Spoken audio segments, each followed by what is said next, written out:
आज की जो कहानी है वो है अभाज्य और भाज्य संख्याओं के बारे में। तो कहानी शुरू करते हैं। तो जैसे कोई भी संख्या हमारे पास लिखी हुई हो, जैसे कि 2 लिखा हो, और कोई पूछे कि बताओ ऐसे कितने पहाड़े हैं जिसमें 2 आता हो। तो सबसे पहले तो हम कहेंगे कि 2 एक के पहाड़े में आता है ना। एक के पहाड़े में तो सभी आते हैं, एक दूनी 2। और ये 2 के पहाड़े में भी आता है, 2 एकम 2। उसी तरह 3 एक के पहाड़े में आता है और 3 के पहाड़े में आता है ना।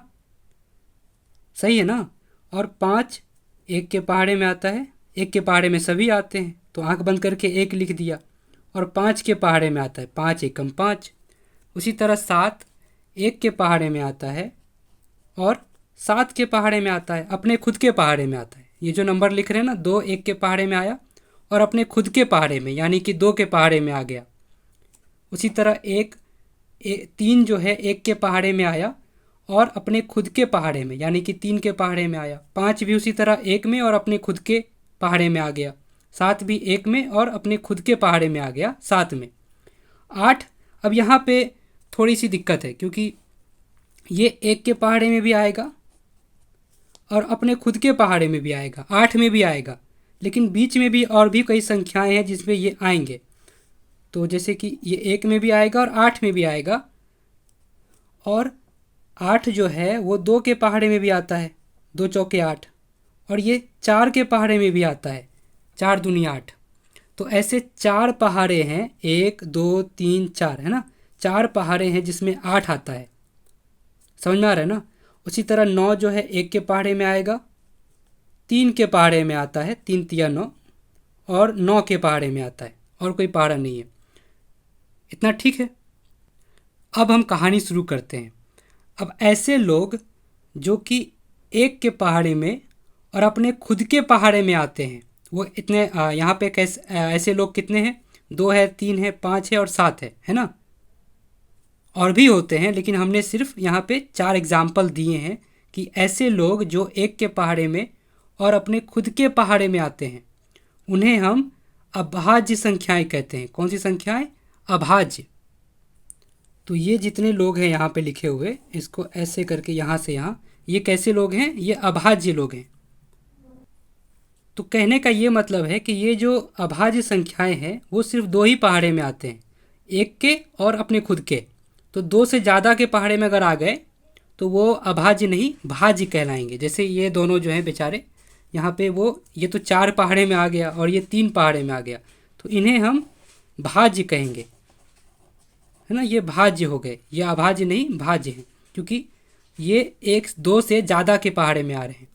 अभी एक और चीज़ सीखते हैं इसके बारे में हम।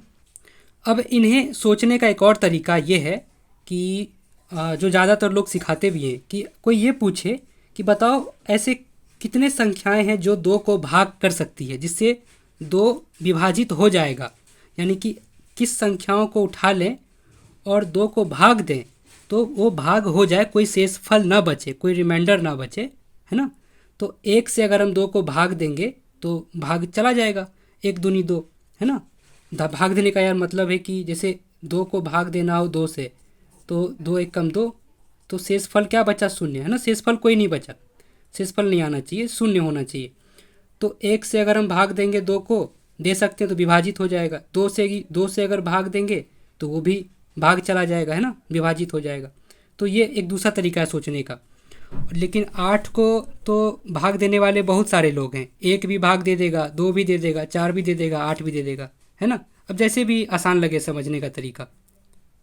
अच्छा, अब इसमें ये ध्यान ये रखना है, कोई पूछे कि सबसे बड़ी अभाज्य संख्याएं कौन सी है, मतलब सबसे छोटी अभाज्य संख्या कौन सी? यहाँ पे 2 सबसे छोटी अभाज्य संख्या है ना। अभाज्य संख्या को इंग्लिश में प्राइम नंबर कहते हैं। अभी मैं लिख देता हूँ इसको। अभाज्य को इंग्लिश में प्राइम कहते हैं अंग्रेजी में, और भाज्य को कहते हैं कंपोजिट। ये भी जानना जरूरी है, कंपोजिट, है ना। तो कोई ये पूछे कि सबसे छोटी अभाज्य संख्या बताओ या प्राइम नंबर बताओ, तो वो हमारे पास 2 है ना। सबसे छोटी कौन सी है? 2। 1 क्यों नहीं? अब 1 के बारे में हमें यह ध्यान रखना है कि 1 जो है ये ना ही अभाज्य है और ना ही भाज्य है, ये दोनों में से कुछ नहीं है। ये ना ही अभाज्य है और ना ही भाज्य है, ये दोनों में से कुछ नहीं, ठीक ना। ये ना ही प्राइम है ना ही कंपोजिट है, ये याद रखना है। हाँ, अगर आप ये पूछते हो कि क्यों, तो ये बहुत आसान है सोचना कि जो एक है, इसका रीज़न हम अगले वीडियो में किसी और वीडियो में सीखेंगे, लेकिन इतना सिंपल है कि एक जो है, क्योंकि अभाज्य होने के लिए दो संख्याएं होनी चाहिए कि या तो एक के पहाड़े में आए और अपने खुद के में आए। तो एक के साथ तो ऐसा होगा नहीं, है ना। तो एक को अगर कोई कहे कि कितने लोग ऐसे हैं जो एक को विभाजित कर सकते हैं, तो वो एक ही होगा, इसके अलावा कोई होगा ही नहीं दूसरा संख्या। और कोई ये पूछे कि कितने पहाड़े हैं जिसमें एक आता हो, तो वो उसका भी आंसर हमारे पास एक ही होगा, है ना।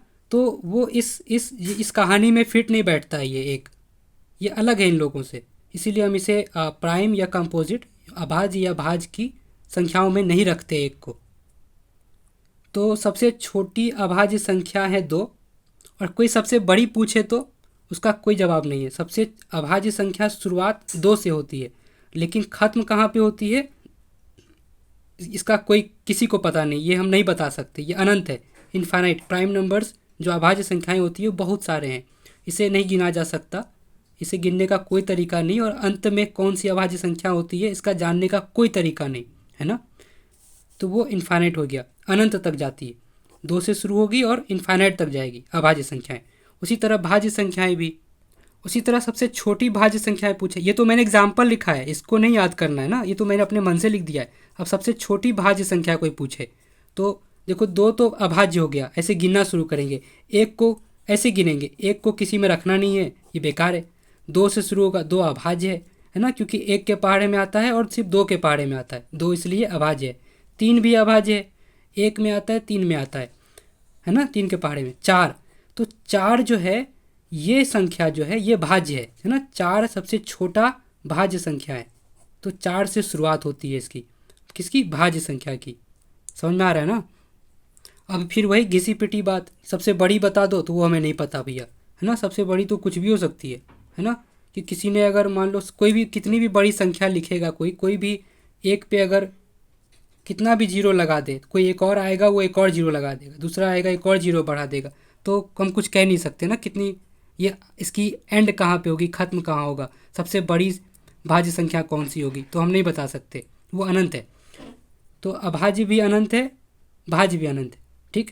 नंबर ही अनंत है, गिनती की भी कोई माँ बाप नहीं है, गिनती का तो लास्ट नंबर क्या है वो कोई नहीं बता सकता, है ना। कोई बोलेगा कि नहीं ये जो है ये लास्ट नंबर है, तो कोई एक और आके एक और जीरो लगा देगा, लो क्या करोगे।